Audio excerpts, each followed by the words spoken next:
Good morning, everyone. Meteorologist Zach Malak here. We're getting reports that the hurricane did make landfall. Hurricane Idalia makes landfall in the Florida Big Bend. That was officially 2 minutes ago, 7:45 a.m. You see on your screen Keaton Beach. That is an area that was pointed out by someone in the most recent press conference from Governor Ron DeSantis. We are seeing that that's exactly where the National Hurricane Center is saying. They go, NOAA Doppler radar imagery indicate that the eye of Idalia made landfall along the coast of the Florida Big Bend near Keaton Beach around 7:45 this morning. Looks to have made landfall as a strong Category 3 hurricane with winds at 125 miles per hour.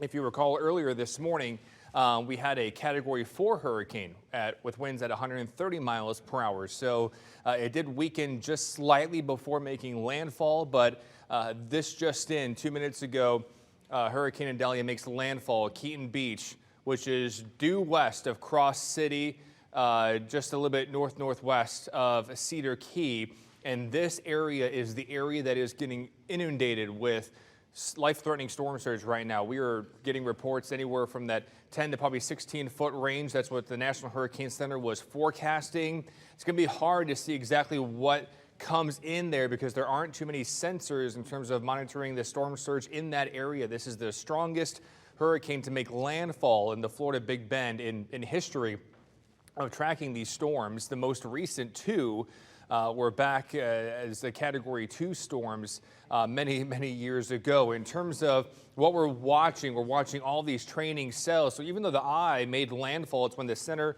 part of the eye crosses over land. That's the official definition of a landfalling hurricane.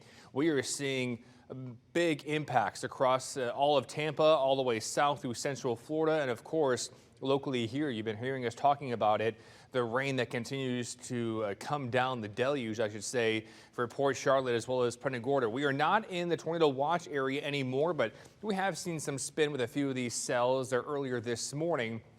Nonetheless, the big thing we are watching is the rain. The surge is moving out, but we are seeing a lot of this rain, 7 to almost 8 inches of rain, Arcadia, Port Charlotte, as well as in Punta Gorda. We're going to watch that situation closely in Port Charlotte. Rachel's going to have the latest on traffic as well, as it's hard to drive around.